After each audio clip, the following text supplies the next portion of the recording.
Patch 2.3.3 is live on Steam with an array of updates to the base game. As usual, we're really just looking at a bunch of balance and bug fix changes post Ancient Relics. You know, we had the 2.3 patch that went live with Ancient Relics, 2.3.1, 2.3.2, and now 2.3.3. So at this point, definitely just smoothing things out after the release of this latest story pack. Sadly, the patch did nothing to fix our borked slave market, and that's just life.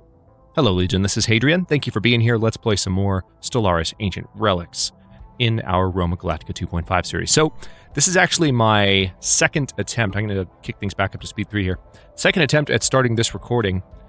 The first one, when I was going to show you how the slave market looked, which is really no different than it's looked in the past couple of episodes, the game started skipping, like chopping a good bit, and I decided just to restart the recording and avoid the slave market altogether. So this episode, we're still dealing with Pila, and we might go ahead and conquer them, bring them into the Empire. I talked about that at the end of the last one as a distinct possibility. We still have some specialists on Earth that don't have a job, and it looks like Emerita is ready to upgrade their gene clinic. We'll do that. Construction as well as what they were really ready for is a new building of some kind. Let's see if we can buy some metals, because God knows we got enough money. There's that. And jump right in here. So we're continuing to expand our empire with, getting all the colonies set up that we can. We will eventually be colonizing Mars. We haven't done that just yet. And then, of course, we need to look into battleship designs, which we're researching right now, and which empires we might want to declare war on in the future. But for now, it's still just a matter of... I think I'll do an energy grid since this is a generator role. Just a matter of making sure that we are crossing all of our T's and dotting all of our I's, so to speak. Now, do I not have a gene? Oh, no, there it is. I didn't see the Cyto Revitalization Center there for a moment. So we now can upgrade our food processing facilities. Good to know. Let's go ahead, though, and first of all, let's clear this blocker. Still getting rid of the last blockers on our various worlds. But there's more that we can do. Volatile motes. Oh, interesting. So we're starting to run low on volatile motes. We can turn minerals, spare minerals into volatile motes if we put a chemical plant here. So let's do that, just to make sure we don't start running out of those. And then Nova Aegyptus, still, every time I check that, it's that same problem. Let's go ahead and build some housing on Hyperborea. And let's close out the sector map. What do we have here? All right. Tethys, this is definitely a border station, so this needs to be more conflict-focused. Same with Fulaz, and same with Iraq. However, here is a different story. So what we can do here is build a couple of anchorages to further improve our cap. And then here, we can do the same. Naval Logistics Office. We might already have that option here as well. Perfect. So as I mentioned a couple of times in the last episode, now that we have the battleships on the way, let's check our research progress. 19 months away. We will be designing those and then getting them into our fleet as soon as possible, really. We have a lot of alloys, and I'm going to keep letting those build up as much as possible, since we've already upgraded our stations a fair amount. Resource storage is full, so we have all the food we could possibly want at the moment, which means I'm going to go ahead and sell copious amounts of it. So we get copious amounts of energy in return. It's nice to see the economy doing so well. I think we're well prepared for the end game, but I would like to have a little bit more territory to my name as the Roman Star Empire. We've played fairly peacefully this game, which means that for Roma Galactica 3, I might be deliberately more belligerent from the start, just to have fun with it. I think one of the reasons I haven't done that as much this playthrough, Encounter in Sol, we've encountered some form of alien vessels in the Sol systems, identified as Kai aliens. Wait, in the Sol system? What? Okay, let's look into that. I'm suddenly very curious. But yeah, one of the reasons I maybe haven't been as belligerent as I might have been otherwise is... Special project complete. Oh, space amoebas. Okay, so we can go for Amoeba Hunter. Let me finish this thought before I go through space amoebas. One of the main reason, really, that I haven't been as belligerent this series is I haven't had as much time to really dive in and play Stellaris over the past 6 months because I've been focused on whatever free time I've had to play. I've been trying to sink my teeth into Imperator. And of course, Imperator is in good shape. It's getting in better shape with each patch. I am not on board the hate train with Imperator. A lot of people are, and I'm not trying to bring that debate here. And frankly, I'm not interested in bringing that debate here. But I do think that narratively speaking, there's a little bit more that the game needs before we can do a series, but I've still been trying to learn the mechanics and really get comfortable with it. So when I play Stellaris, it's mainly on the channel, and in terms of playing it, that tends to focus me more on my default style as opposed to branching out and doing things that are really different and experimental because I don't play as much. And what that means is that I'm more of an empire builder, as you guys well know. So we have a really nice empire that's got, like I said, a kick in economy, but we are going to need to do at least a little bit of conquering. We've just gotten along well. That's the other thing. It's not just me. We've gotten along well with everybody for the most part. We haven't really had any major conflicts that have, kind of led to us needing to kick anyone's ass. And so we're going to have to work on that, maybe manufacturing a conflict, which is why I've been building this narrative surrounding our current empress and her daughter, Lucia and Lucia. Anyway, space amoebas. The entities encountered by our fleet some time ago are spaceborne forms of life. Quickly nicknamed space amoeba, following a tactician's gross misreading of initial sensor output, the creature is in fact larger than the average Roman corvette. The creature displays aggressive behavior towards Roman ships, but further study might be warranted. So, yeah, let's say fascinating creatures. New sit rep. So we get the space amoeba study. We're going to research that. Nova Aegyptus, it seems, now has a housing problem. Let's go ahead and just upgrade the fortress, and that should deal with that just fine. Let's get an additional... We really, really need minerals. Let's buy copious amounts. There we go. Minerals no longer a problem. Thank God for the market, right? Okay, so... Was it here we were going to build? No, we have the fortress. So it was here. Okay. Let's, first of all, build that district and then keep things going on speed 3 now that we've made that decision. So yeah, battleships right around the corner. Excited about that. Now the Riador Station is already building a couple of extra buildings here, and we will soon be able to build the Naval Logistics Office. In 15 days, we'll be able to add it to the queue. So we're going to do that. Need to have one of the buildings on which the logistics office depends, the anchorage, built in order to give that order. Special project which I really hope they fix in the future. It would be nice if you could put something in the queue and then queue up a dependent building after it. Of course, they would both disappear from the queue if you remove the first one at any point, but that would be nice, wouldn't it? The space amoebas, the name has stuck as the pronunciation of the proper xenotaxonomic denominator is too unwieldy for the average human, are solitary animals when left to their own devices. All but the youngest specimens are accompanied by quasi-independent flagella organisms spawned by the amoeba and programmed through liquid RNA-laced secretions to do the bidding of the host. So, we can say the flagella are fascinating and get an evasion modifier in combat, or we can gain regenerative hull tissue and 50% of the progress on it. I kind of like the idea of having regenerating Roman ships. Let's do that. I like that idea rather a lot. All right, so Regia, you need some love. Let's see what we can figure out here. We don't have any rare resources here. Construction Let's take a look complete. at these. We might need to do more chemical plants. I need to keep an eye on it, though, because the more of these I build, the more it's going to eat up my mineral income. So once we have our battleships in play, we'll definitely be making some decisions as far as, again, who to declare war on. And one of the reasons I keep saying that is that we have definitely, since the series has come back, I've been getting my feet wet, relearning what's going on in the galaxy. That's taken some time, and maybe you guys have needed that too, those of you that have watched the series live and waited for it to come back.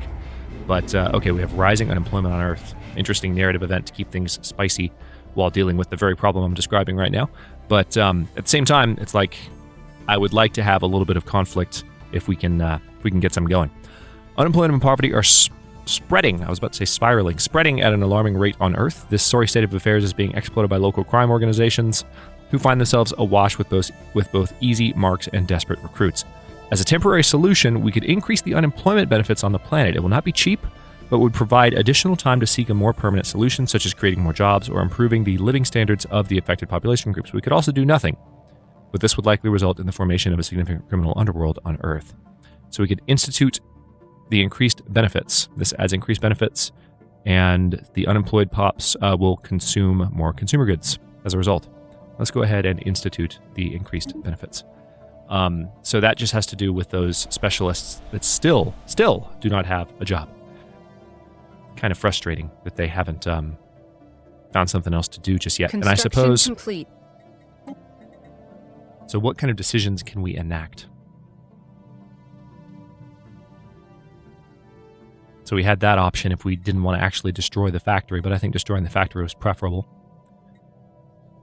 Stops all pop growth on the planet, but reduces stability while active.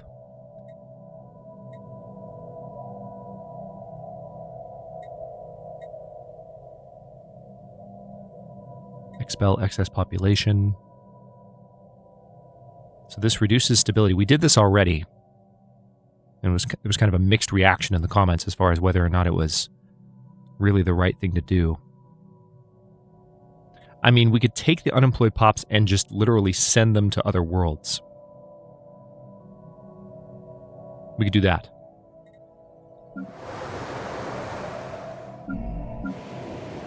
But I don't know that there are any... Let's have a look. Let's take a look at the populations tab.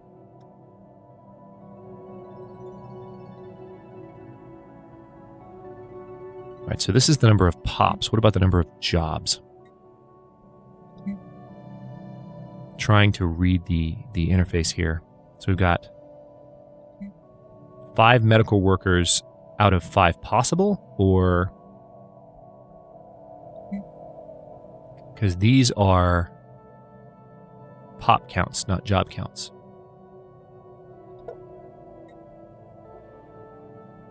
Available jobs 2. Okay, here we go. This is what I was looking for. I was looking in the wrong place.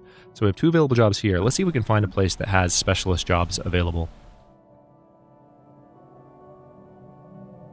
Okay, I see down there. So this is available jobs 1. We need to see, and it's a clerk. As you can see, there's 5 out of 6 clerks working here. So we need to find at least a couple of planets where there are specialists needed. And we're going to send those specialists from Earth to deal with that problem.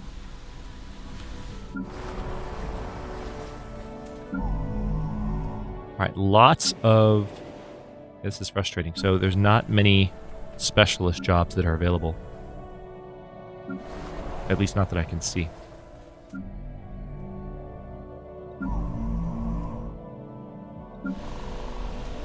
Okay, so we have 1 here on Emerita. Alright, so I can move you to Emerita. Let's see if we can... What's the easiest way to do this? Alright, so unemployed pops.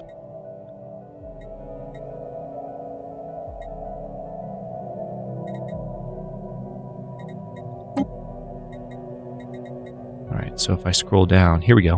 Alright, let's move you to Emerita.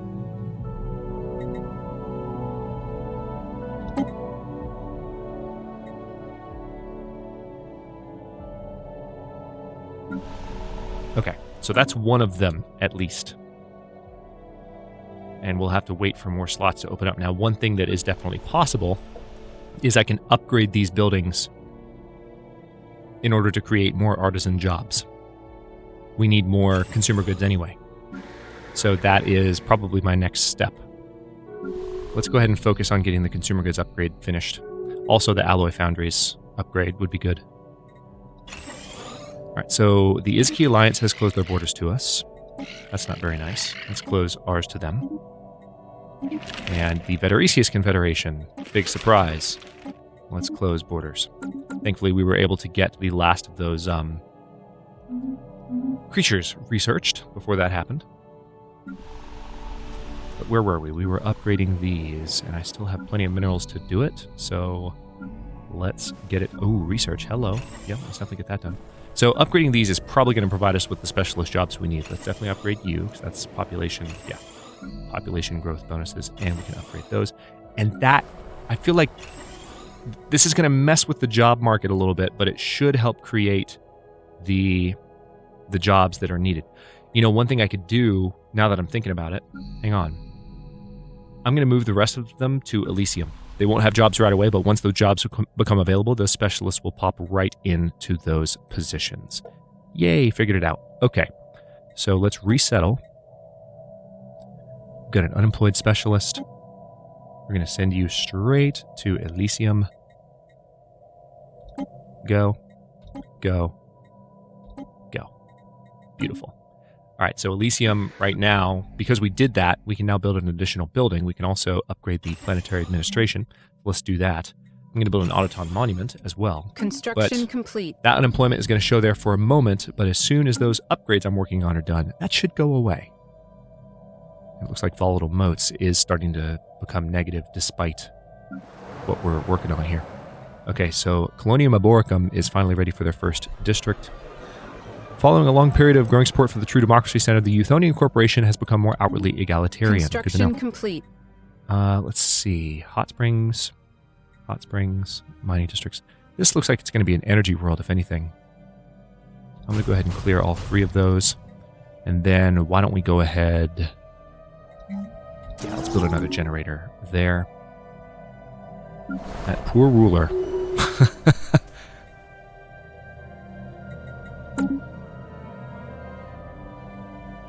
Okay, good. Volatile motes is once again in the positive. Ships refitted. By the way, for those of you who are wondering, because I've had at least a few people wondering in the comments, why I don't assign a leader or take as much care over the Federation fleet, it's partly just gameplay habit. I mean, the Federation fleet in the past, they appear to be remaining in my control this time. But in past versions of Stellaris, the Federation fleet would rotate in and out of your control. And I'm just not used to dealing with them. But the other thing is that the Federation fleet, it's not my fleet, and I want to invest primarily in my ships and my leaders before I, worry too much about Cartioc's Star Hunters. Because that's an automatic fleet. And also, it appears that, this is still borked a little bit. Despite the patch, we have... complete. These numbers shouldn't look this way. This is a max right there. There should be only 6 destroyers in this fleet. There are 16. There should only be 12 cruisers. There are 19. Ships refitted. So, yeah. All right, let's go ahead and do that. Not really something I want to focus on, to tell you the absolute truth. Just being honest. Now, what else can we do here? We have Dust Caverns. Science Division reports a new breakthrough. Which means that...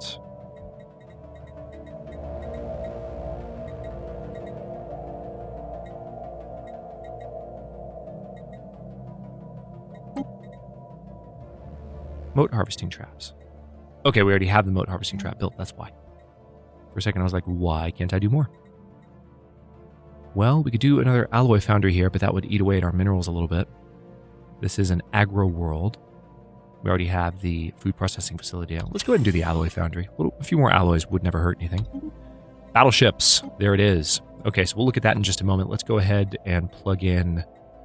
Yeah, let's do cross-model standardization and give ourselves another modification point. I feel like, especially since it's just 2 years away, that's a valuable choice to make.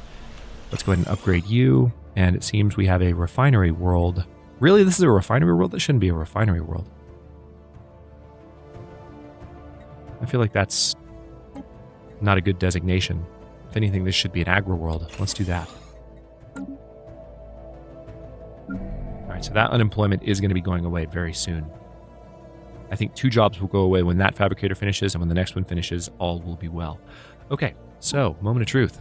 It is time, at long last. Let's take a look at our cruisers once again. We have a just standard battle class cruiser and then a missile class cruiser. So it looks like we definitely need at least one kind of hangar class battleship, and then maybe we might do 3 different types of battleship. We might do an artillery class, we might do a hangar class, and we might do a fighter class, like a Battlestar type ship that's designed as a carrier. That's the word I was looking for, carrier class.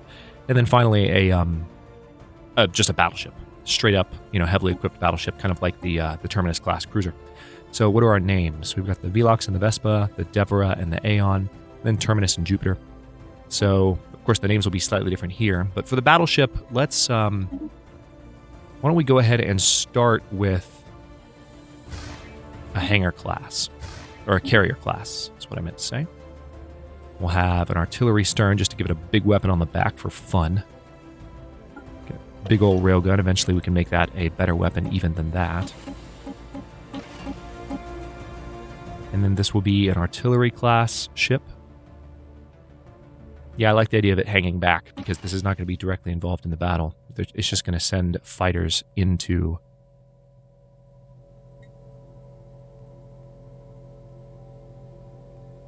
range. However, Yeah, let's go ahead and just do those. And then scout class. No, I think I'm going to do strike craft across the board.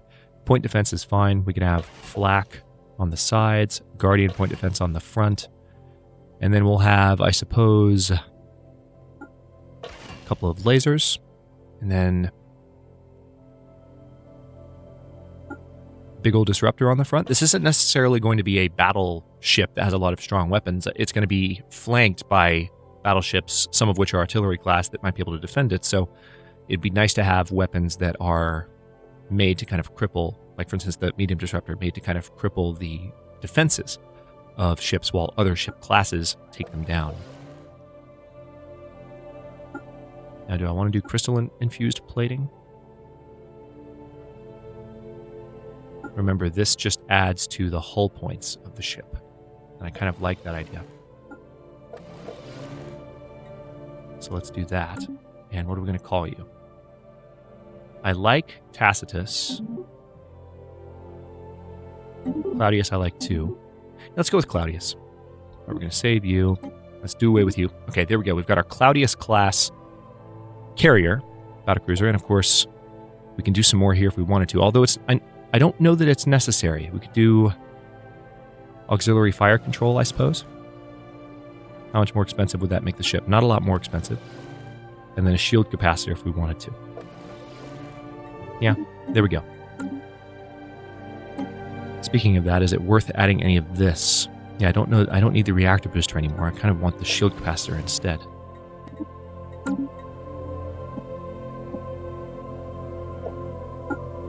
Because I don't need those anymore. So why don't we go through here and make those updates?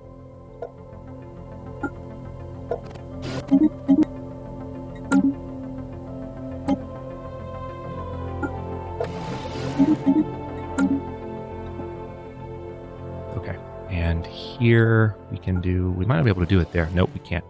Can't quite pull that off, but we can pull off an auxiliary fire control. We'll do that here.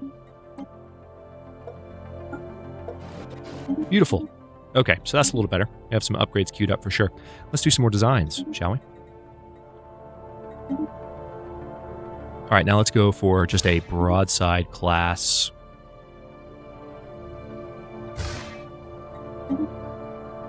Yeah, just broadside all across the board. And then, yes, I want all of the latest here. This is going to be more of an advanced combat. Yeah, so we just want a combat class ship this time. We still want to have the crystal infused plating. Yes, please. And then shields. Like so. Auxiliary fire control, and I wouldn't mind this battleship being a little faster given that it's kind of it's going to be more involved in the battle. So afterburners is kind of tempting, but I think I will still go with the shield capacitor. And then let's see. Let's have a really big railgun on the front with a couple of small plasma accelerators and an X-ray laser to back up the railgun.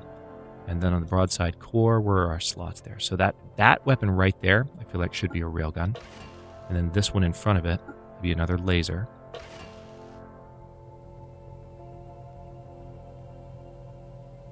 Okay. Then we have a couple of weapons flanking that. We could do a couple of disruptors. Although, like I was saying a moment ago, I kind of want heavier hitting weapons, not really weapons that are designed to lower the defenses of ships. Are plasma accelerators still as epic as they always have been? Obviously, we have to upgrade them, and the disruptors too. We'll get there. Or maybe we just have more railguns. Just raw damaging power. We could do a couple of plasma accelerators in the back. Although that's roughly the same decision. Yeah, let's do a couple of plasma accelerators in the back. And if we need to change that design up, then we will. But for now, Marcus Aurelius class. I like that. It's a pretty good name. Although I think I like Severus more. So we got the Claudius and Severus class, and one more before we end this episode. Let's see what we can do here. All right, so we definitely want an artillery bow, an artillery core, and an artillery stern. We're going to give this an artillery combat computer. And we want to improve our chance to hit, absolutely, and also improve our shields.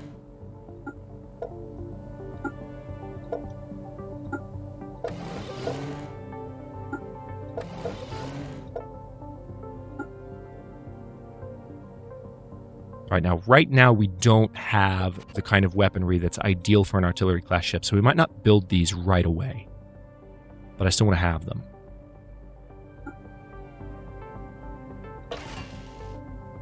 And maybe we'll have an X-ray laser right there.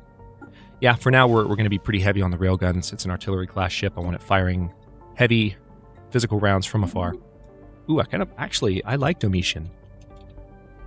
Domitian, I'll take. So the Domitian class artillery battleship, really, is set. And on that note, I'll go ahead and stop this one here. In the next episode, we're going to start building the crap out of those and see how that process goes. But for now, hang on, just taking a look around. We've got a really nice naval capacity boost. We have a lot of extra alloys, so we should be able to build those relatively quickly. And I think I would like to build a second fleet as well. Now that we have such an awesome income, it's past time for us to create a second fleet. I'll give the order for this fleet to upgrade, and then we just need to keep an eye on our rare resources because we are going to be building things that involve going through those at a more rapid rate. So we are definitely moving past the mid-game and towards the end game, but the question is, what kind of shenanigans are we going to get up to in the meantime? Next episode, I think we will, now that we've got those battleships designed, I think we will focus on sending some transports to Pila and getting that taken care of so that we can have some leverage on the slave market, although, because I kind of do want to enslave them, to tell you the absolute truth, but I might second guess myself on that in between episodes, given what's going on with our slave market in this playthrough. So we'll have to see. Thanks for watching. If you enjoyed this one, don't forget to like the video and subscribe to follow along. New episodes are coming out every day at 4 p.m. U.S. Eastern Time. Comments are always welcome. Let me know what you think, and I'll see you next time.